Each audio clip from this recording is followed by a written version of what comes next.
코에 생기를 불어넣어 주셔서 생명이 된 것처럼 한 사람 한 사람, 그 사람이 예수와 예수 그리스도를 통하여 하나님과 관계가 회복되어지고 세상 가치가 아니라 하나님 가치로 살아가는 것을 최고의 가치로 여기고 기쁨으로 여기는 그런 삶을 살아가는 것이 성도요 교회인 줄 믿습니다. 하나님 말씀 보도록 하겠습니다. 하나님 말씀 창세기 3장 8절부터 10절까지 말씀입니다.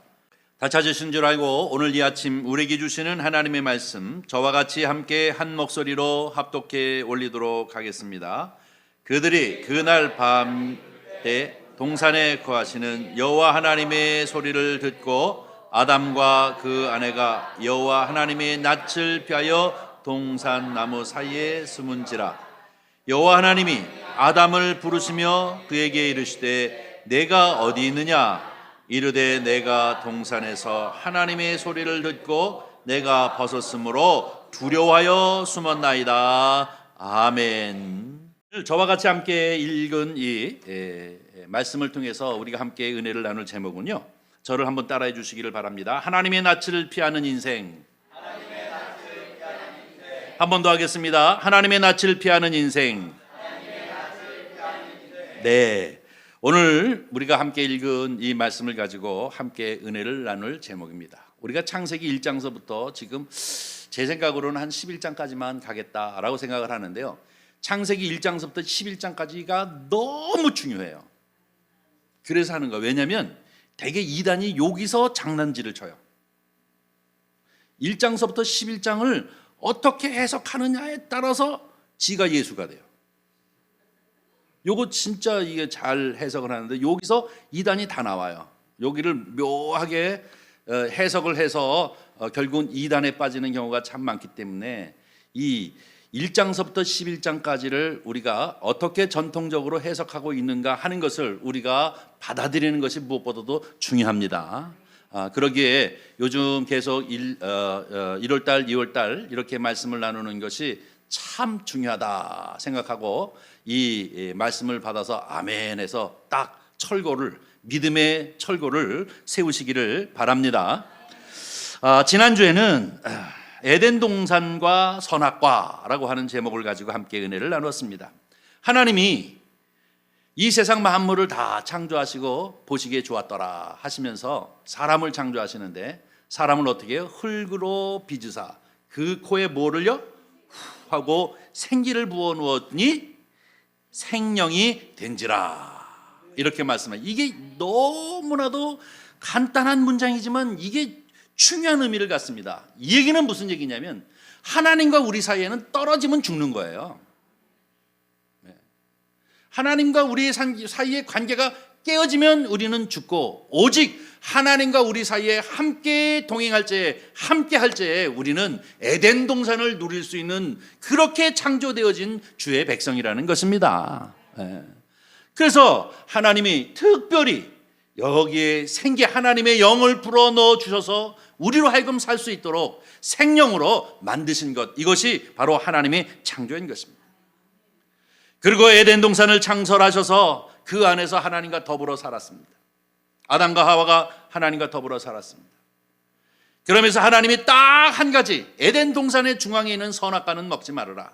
제가 얘기했죠. 이 선악과가 독이 많은 게 아니라 하나님과 하나님인 창조의 주시라면 피조물과의 관계의 한계점을 딱 정해놓은 거예요. 이것만 지키면 하나님 사랑하고 하나님 사랑받고 그리고 편안하게 살 수가 있었어요. 이것을 잘 지키는 거예요. 아버지와 아들의 관계가 분명하지 않습니까? 선생과 학생의 관계가 분명해야지 학생놈이 선생 머리끄댕이 잡아당기고 그러면 이미 거기는 교육 현장이 아니잖아요. 핸드폰 들이대고 조롱하고 이러면 뭐예요? 이미 거기는 교육 현장이 아니잖아요. 그게 뭐예요? 선생과 교육자와 피교육자의 한계가 분명하게 있어야 된다고요. 그래야 거기에 교육이 되죠. 가르치면 그 가르침을 받을 수 있는 거와 똑같이 하나님은 창조주이시고 우리는 피조물이기 때문에 그 한계를 지키는 안에서 우리는 자유와 기쁨을 누리고 복을 누리고 살게끔 만드셨다는 말입니다. 그런데 이 선악과를 깨트리는 것이 결국은 문제가 되어졌던 것을 우리가 볼 수가 있습니다. 너희가 선악과를 먹으면 반드시, 옛날 성경은 정령 죽으리라 라고 얘기했는데 요즘은 그 정령을 반드시로 이제 번역을 했습니다. 반드시 죽으리라 라고 이렇게 얘기했는데요, 이 얘기는 무엇입니까? 이 하나님과 우리 사이의 관계가 분명하게 된 선을 그었어요. 이 선악과를 먹지 마라, 그러면 정령 죽으리라, 이 자체가 죽는 것이 아니라 이것을 깨트림으로 인해서 죄가 된다는 거예요. 이것을 죄라고 얘기하는 거예요. 우리는 대개 보면 남을 미워하는 거다, 남의 거 훔치는 거라든지, 혹은 이제 뭐 강도짓을 하는 것뿐만 아니라 죽인다든지, 이것을 죄라고 생각하죠. 그거는 죄의 결과물이에요. 어떤 죄를 졌기 때문에? 하나님과 우리 사이에 이 경계를 깨트리는 죄를 졌기 때문에 하나님과 우리 사이의 관계가 깨어져 버림으로 생겨나는 결과들이란 말이에요. 죽이는 일이라든지, 뭐 훔치는 일이라든지, 남을 미워하는 일이라든지, 이간시키는 일이라든지, 이러한 모든 것들은 그 원죄에 대한 결과물로서 나타나는 것이, 이것들이 죄가 아니고 이게 죄이고 이 죄로 인한 결과들이 그런 것들입니다. 우리는 이것을 분명하게 알아야 합니다. 그래서 바로 이 하나님과 관계를 맺었던 이 계약적 관계를 우리 인간이 범죄함으로 깨트려뜨렸어요. 이 깨트려진 결과가 죄고, 그 죄의 결과물이 우리로 하여금 나락으로 떨어지게 만들고 말았던 것입니다. 지난주에도 우리가 함께 잠깐 비유적으로 얘기했습니다마는, 마치 전자제품에 코드가 확 빠진 것처럼 이미 끝나버린 존재가 됐어요. 그렇지만 살아있는 것 같지만 사실은 죽은 존재예요. 어디를 향해 가요? 죽음을 향해 가고 있기 때문에 그래요. 죽음을 향해 가고 있기 때문에 바로 우리 인간들은 죽은 존재가 되어졌다라고 하는 것을 여러분에게 말씀을 드렸습니다. 그런데 중요한 것은 이 코드를 다시 꼽아주신 분이 계셔요. 그분 누구예요? 예수님이에요. 그래서 성경은 예수가 중심이라고 하는 이야기가 바로 여기에 있는 것입니다. 예수 그리스도를 통하여서 재창조하셨는데, 예수 그리스도를 통하여서 바로 이렇게 코드를 다시 꼽는 그러한 역사가 우리가 구원이라고 얘기하는 것입니다. 사도 바울은 이것을 뭐라고 얘기합니까? 옛 것은 지나갔으니 보라 새 것이 되었도다. 예수 그리스도로 옛 것은 지나갔으니 이제 보라 새 것이 되어졌도다. 누가? 예수 그리스도 안에서 우리가 바로 새로운 창조가 되어졌다는 거예요. 그래서 교회 가니까 예수가 뭐냐? 예수 바로 우리의 구주입니다. 예수 우리를 재창조하신 분입니다. 예수 하나님과 우리의 사이에 깨어져 있는 관계를 그분이 십자가의 죽으심으로 회복시킨 것이 바로 예수 그리스도인 줄 우리는 분명히 믿습니다. 그래서 사도 바울은 뭐라고 얘기합니까? 그러므로 이제는 너희가 예수 그리스도를 통하여 회복되어진 심령이 되어졌으니 이제 너희는 세상을 본받지 말라는 것입니다. 요한일서 지난주에 봤습니다마는 2장 15절 16절에 보니까 어떻게 얘기합니까? 요한일서 15장 16절, 이 세상이나 이 세상 것들을 사랑하지 말라. 왜? 하나님과 회복되어졌기 때문에. 하나님과 관계가 깨어지면 이 세상과 세상의 것들을 사랑할 수밖에 없지만, 하나님과 관계가 회복되어지면 이 세상과 이 세상의 것들을 사랑하지 말라는 거예요. 이거는 마귀에 속한 것이고 우리로 하여금 깨어진 죄의 결과물로 만들어진 모든 문화라, 모든 사상이라는 것입니다. 그렇기 때문에 이 세상이나 이 세상의 것들을 사랑하지 말라. 누구든지 세상을 사랑하면 아버지의 사랑이 어디요? 그 안에 여러분 마음 가운데. 아버지의 사랑이 없다는 얘기 뭐예요? 예수가 없다는 얘기 아닙니까? 아버지의 사랑이 없다는 것입니다. 그러면서 16절 얘기한 것이 무엇입니까?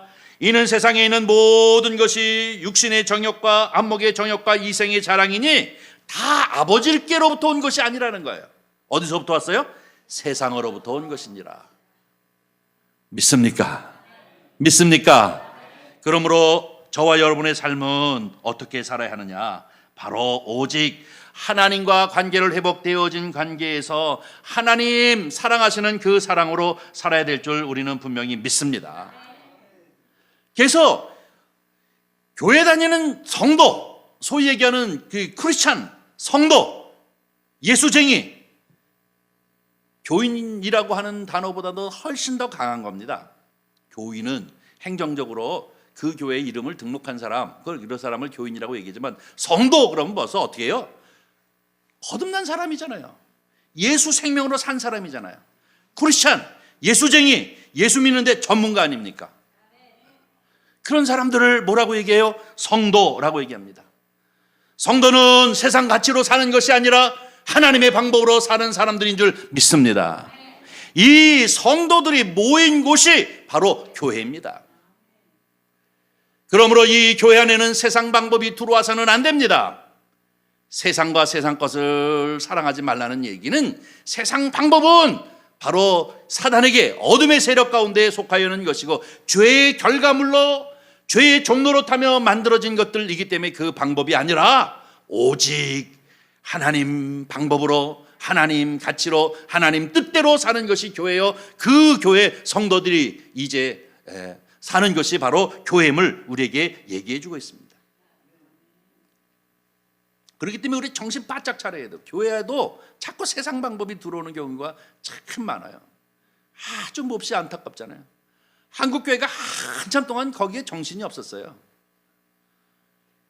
여러분이 잘 알다시피 이 한국 교회가 이 마케팅하는 기법으로 교회를 부흥시키려고 하는 교회들이 얼마나 많았어요.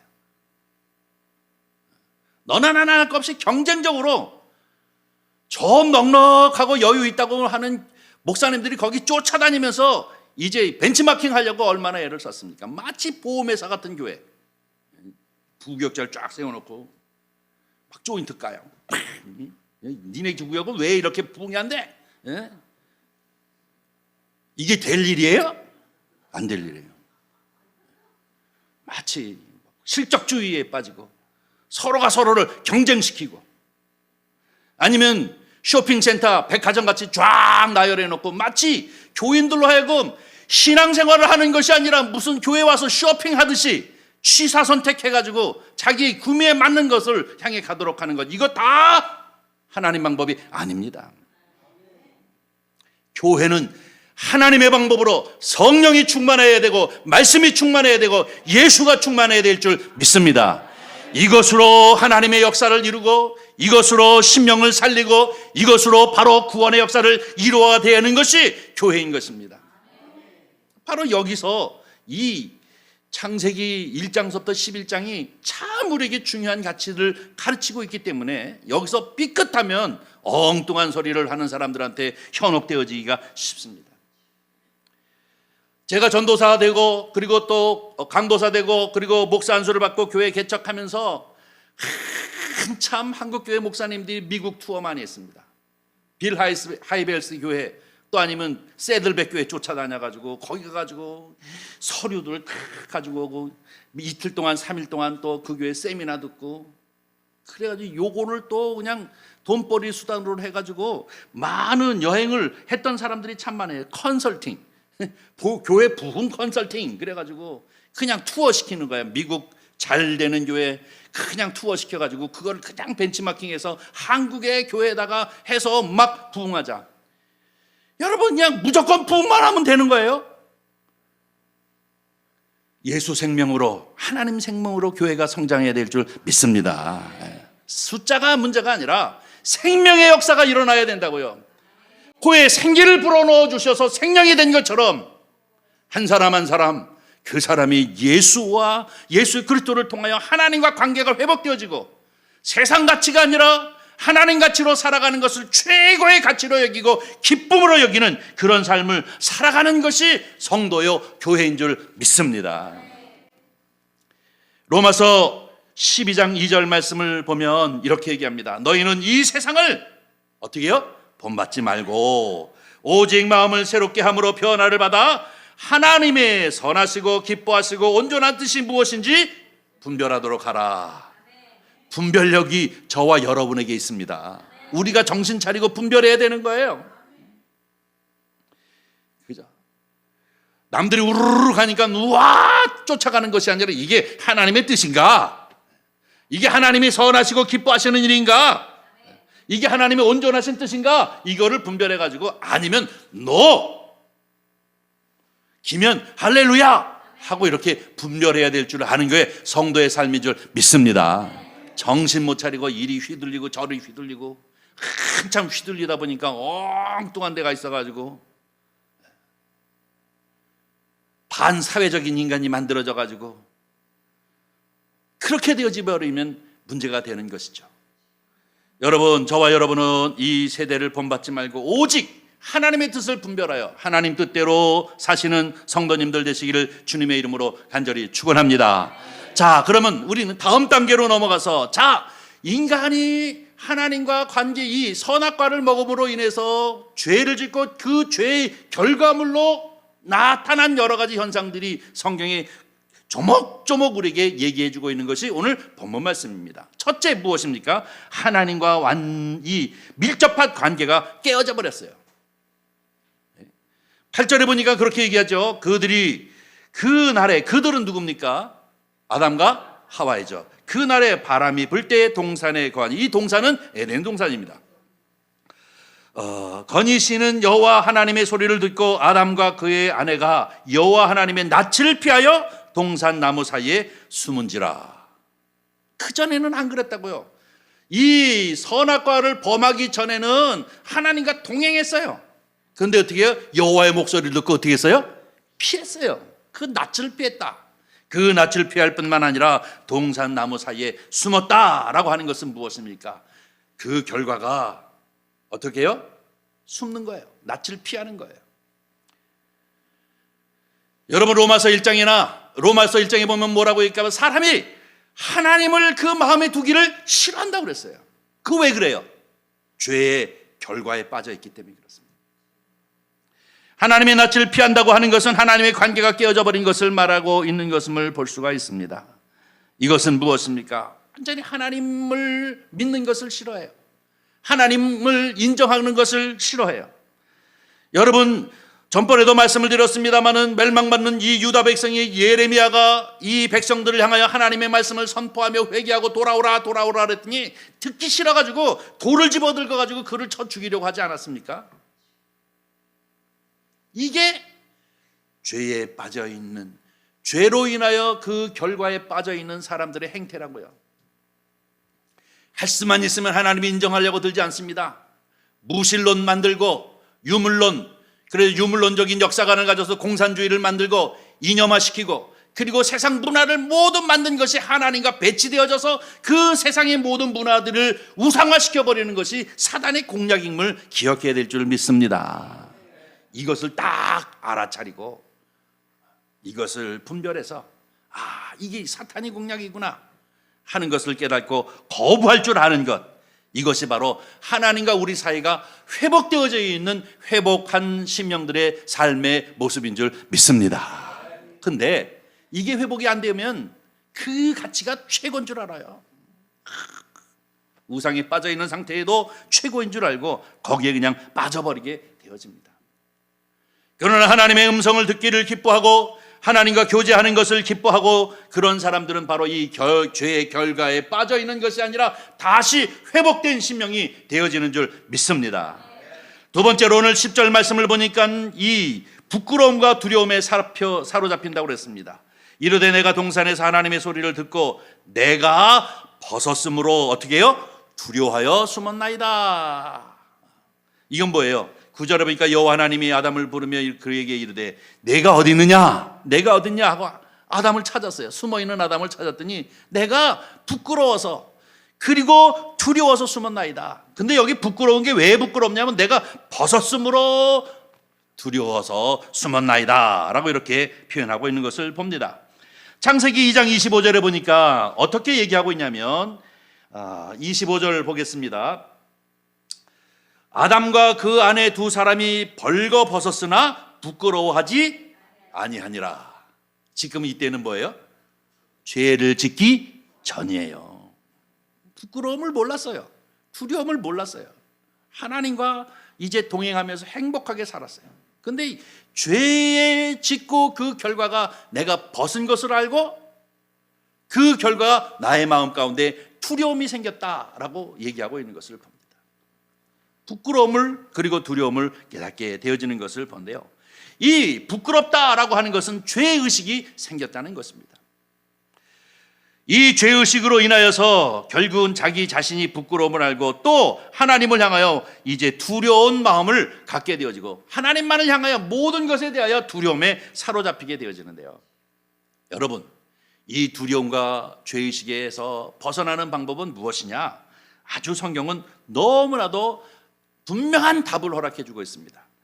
요한일서 4장 18절에 보니까 이렇게 얘기합니다. 사랑 안에 두려움이 없고 온전한 사랑이 두려움을 내쫓나니. 여기서 얘기하는 이 사랑은 누구예요? 예수 사랑, 하나님 사랑입니다.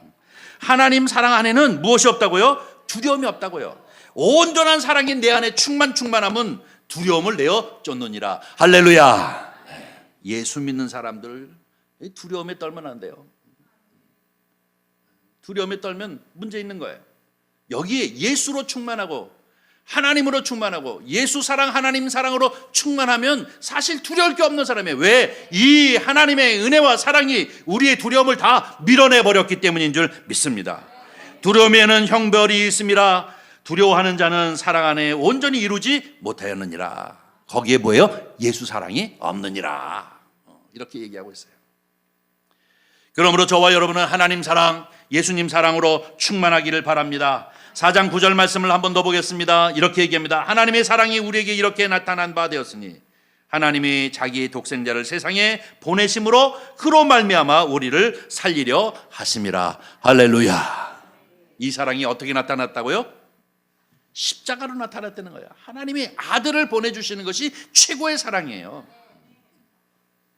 여러분, 누구를 사랑해서 그 누구를 사랑하기 때문에 아들을 희생시키기까지 그 사랑하는 사람이 있나요? 없잖아요. 최고의 사랑이 바로 이 예수 사랑입니다. 하나님이 독생하신 아들을 육신을 입어 이 세상에 오셔서 십자가에 달려 죽게 하심으로 그 원죄, 이 아담과 하와가 지은 이 원죄를 회복해 주심으로 말미암아 그 죄의 결과물로 인하여 신음하고 있는 인생들을 구원시키는 새로운 피조물을 만드시는 그 하나님의 사랑을 경험한 사람들, 고백하는 사람들, 믿는 사람들이 크리스찬입니다. 저와 여러분입니다. 그들이 성도입니다. 바로 그들이 모여 감사하며 예배하는 것이 교회당인 줄 믿습니다. 바로 이것이 회복되어지는 것이 교회예요. 두려움에 사로잡혀서 정신적으로 두려움의 어려움 가운데 사로잡혀고 짓눌려 있는 사람들이 예수 그리스도의 교회 안에 들어와서 말씀이 그 마음 가운데 부딪혀서 그 진리를 깨달아 알아 예수 사랑으로 이 마음 가운데 충만해지면 그 두려움이 사라지는 거예요. 정신적인 우울증이 사라지는 거예요. 나를 눌리고 있는 것을 사라지게 하는 것이에요. 이게 치유란 말입니다. 이것이 회복이라고요. 옛 것은 지나갔으니 보라 새로운 피조물이 새로운 것이 되었다. 이것이 바로 구원의 역사인 줄 믿습니다. 우리 마음 가운데 이렇게 두려움과 죄의식에 사로빠지는 모든 것은 예수 사랑, 하나님 사랑을 우리 마음 가운데 받고 회복하여질 때 저와 여러분의 마음 가운데 천국이 이루어지고 저와 여러분 마음 가운데 기쁨이 넘치고 하나님의 뜻을 순종하며 살아가는 주의 백성이 되어지는 줄 믿습니다. 종종 우리가 찬송가 370장 부르는데요. 주 안에 있는 나에게 딴 근심 있으랴. 그렇습니까? 주 안에 있는 나에게 딴 근심. 이게 참 찬송이 그냥 입술로 부르는 거하고 마음으로 부르는 거하고 차이가 있어요. 이미 하나님 사랑, 예수 사랑이 이 마음 가운데 충만하게 있는 사람은 똑같이 앉아서 똑같이 370장 주 안에 있는 나에게 입술로 그리는 게 아니라 정말 고백이잖아요. 고백. 딴 근심 있으랴. 그 다음에 뭐예요? 십자가 앞에 나아가 내 짐을 부르리. 이것이 바로 고백 아닙니까? 2절은 어떻게 됐습니까? 두려움이 변하여 내 기도 되었고 전날의 한숨이 변하여 내 노래 되었네. 할렐루야. 정말로 그렇습니까? 바로 나에게 두려움 가운데 사로잡혔던 모든 것들이 다 기도로 변하고 그리고 또 나에게 모든 이 한숨 쉴 만한 이런 일들이 다 찬양으로 변한다는 것입니다. 이게 같이 함께 공감하면서 이 370장 이 찬양을 성도들이 함께 부르면 여기가 멸망이 됐던 100명이 됐던 1000명이 됐던 여기가 천국이고 하나님 영광 받으시는 것이고 여기에 바로 기적의 역사가 일어나는 것이고 여기에 바로 하나님의 감화와 감동이 나타나게 되어지는 줄 믿습니다. 이게 교회예요. 이게 예배예요. 하나님이 기뻐하시는 예배, 그 예배를 통하여 우리가 치유하고 회복받는 그러한 예배가 되어지는 줄 믿습니다. 그런데 이 문제들이 회복되어지지 아니하면 인간들은 죄성, 이 죄로 인한 죄의식, 또 우리의 마음 가운데 두려움, 이런 것들이 같이 눌리고 사로잡혀 있잖아요. 이 교회 바깥에 있는 사람들 얘기하는 거예요, 제가. 교회 바깥에 있는 사람들. 그러니까 이거를 어떻게 좀 모면해 보려고 엉뚱한 데 가서 헛발질해요. 무슨 헛발질입니까? 그저 어떻게 하면 명예를 얻을까? 어떻게 하면 권력을 얻을까? 어떻게 하면 재물을 많이 얻어가지고 사람들한테 으시으시대 볼까?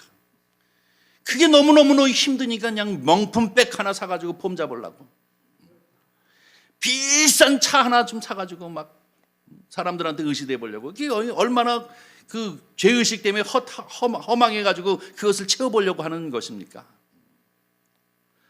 예수 믿는 사람한테는 그런 거 다 우스워 보여요. 안 믿는 사람들끼리는 시계, 며칠 전에 보니까 한 30살밖에 안 된 연예인이 시계를 하나 차고 있는데 그 다른 또 연예인이 부러워하더라고. 얼마짜리냐? 그러니까 4억이나 5억 정도 된대. 아니 어떤 놈이 그래 팔뚝에다 4억 5억짜리를 달고 다니면서 다른 사람들한테 미안하지도 않나? 예?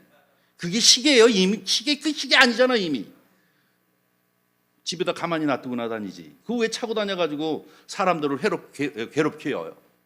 이게 무엇입니까? 하나님 없는 사람들이 갖는 가치예요. 그게. 우리는 이런 데서부터 완전히 노임받는 것을 우리는 진리 안에서 자유케 된 자다. 이것이 바로 우리의 고백인 줄 믿습니다. 두려움은 어떻습니까?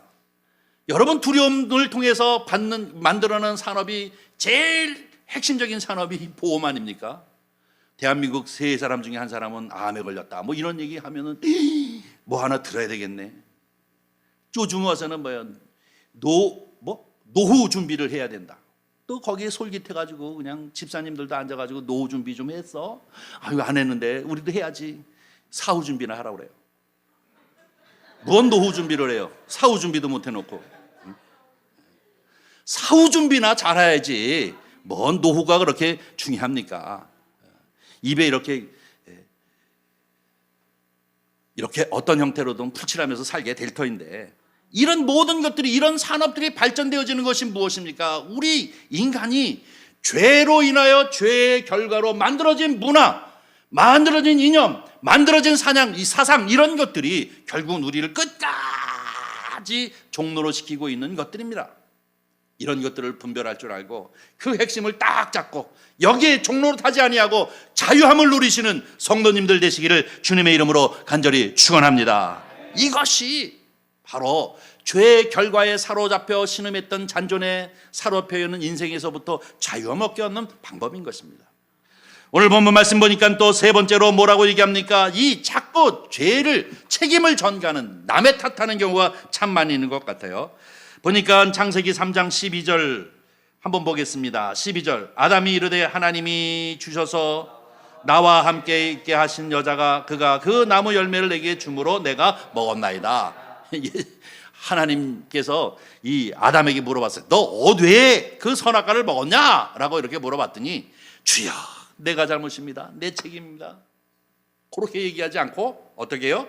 하나님이 내게 주셔서 나와 함께 한 여자에게 여자 탓이지만 사실 조금 더 들어가면 하나님 탓이에요. 그렇죠? 여자 탓 얘기하지만 하나님 탓이에요. 이상해요. 근데 이게 아담만 그런 게 아니에요. 13절 한번 보겠습니다. 13절 읽습니다. 여호와 하나님이 여자에게 이르되 내가 어찌하여 이렇게 하였느냐? 여자가 이르되 뱀이 나를 꿰물어 내가 먹었나이다. 뱀 탓이잖아요. 근데 여기 조금 더 가면 누구 탓이에요? 하나님 탓이에요. 왜 뱀을 만드셔가지고 나를 이 지경을 만드셨을까? 하나님 탓이에요. 이 죄로 인한 결과로 가진 인생들의 그 죄의 잔존이 뭐냐면 남의 탓하는 거예요. 남의 탓. 여러분, 남의 탓은 안 됩니다. 내 탓입니다 라고 무릎 꿇고 두 손 번쩍 들고 회개할 줄 아는 사람, 그 사람이 하나님을 만나게 되어질 줄 믿습니다. 그런데 남의 탓을 하기가 쉽죠. 이 변명하거나 또 원망하거나 남의 탓을 하거나 이런 것을 항상 내게 있어서 남의 탓을 하려고 입에서 나오려고 하는 순간에 다 깨달아 알아야 돼요. 아직도 내가 죄의 잔존이 남아있구나. 주님, 내 잘못입니다. 내 남편, 나는 잘했는데 내 남편이 잘못해서, 나는 잘했는데 내 새끼들이 잘못해가지고 이 지경이 됐다. 그거 아니에요. 다 그건 내 탓입니다.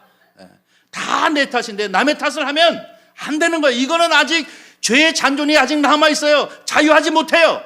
그렇게 마음에 깨달아지면 두 손 번쩍 들고 주님 앞에 회개하십시오. 한없이 용서하시는 주님께서 모든 것을 용서하여 주심으로 말미암아 자유하게 되어지는 줄 믿습니다.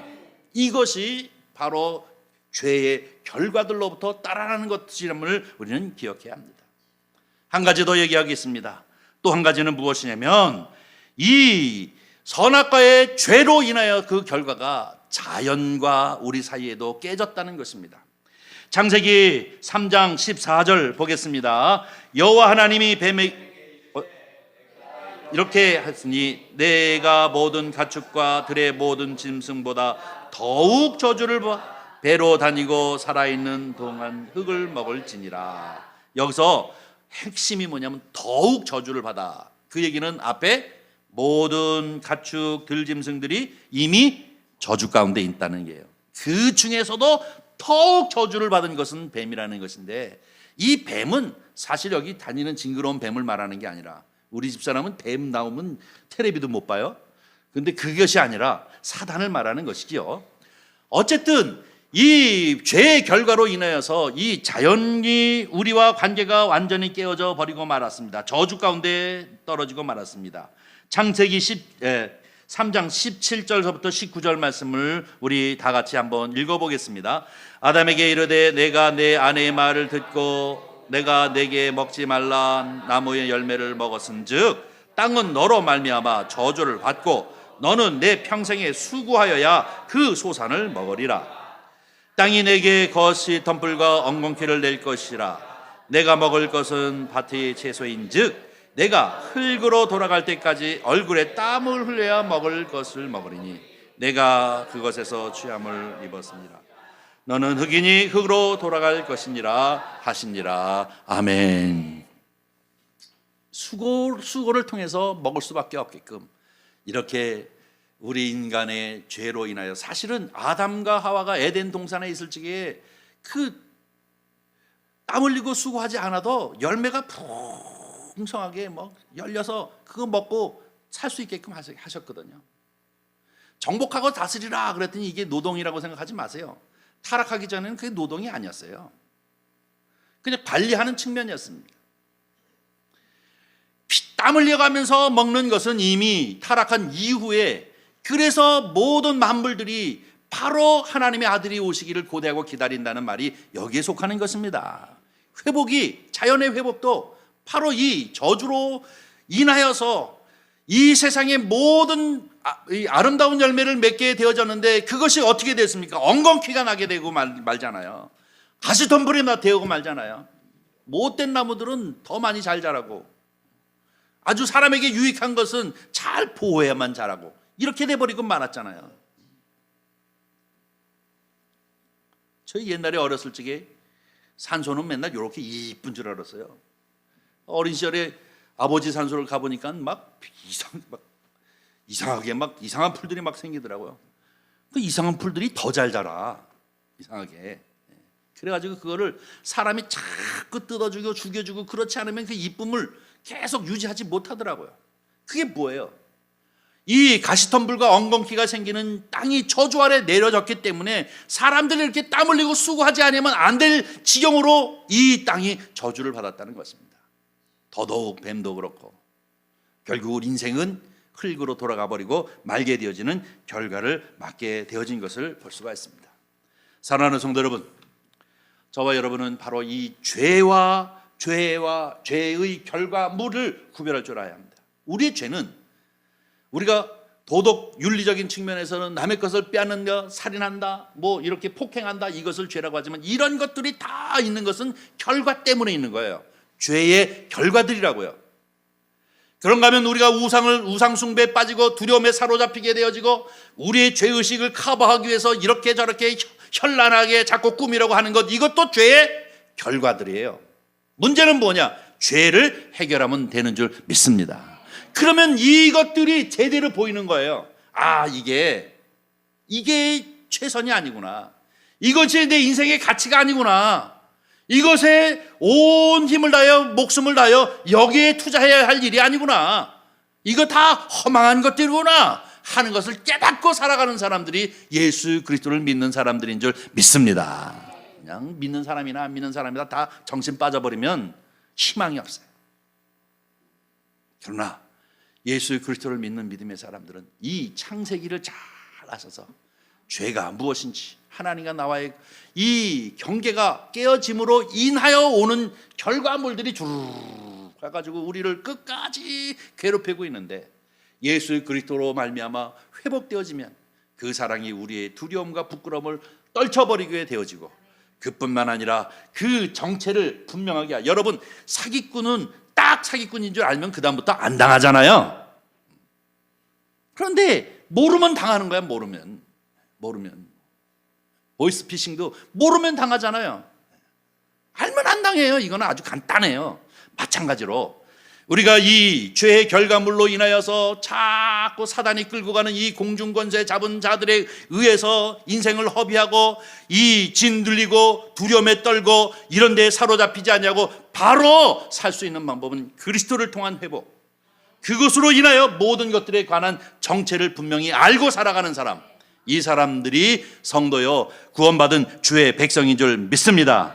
창세기 3장 15절 한 절만 더 보겠습니다. 다 같이 읽습니다. 내가 너로 여자의 원수가 되게 하고 내 후손도 여자의 후손과 원수가 되게 하리니 여자의 후손은 내 머리를 상하게 할 것이요 너는 그 발꿈치를 상하게 할 것이니라 하시고. 이 말씀이 뭡니까? 원복음, 복음이는 거예요. 내가 너로 라고 얘기하는 것은 무엇입니까? 이 너는 누구를 말하는 거예요? 뱀을 말하는 거잖아요.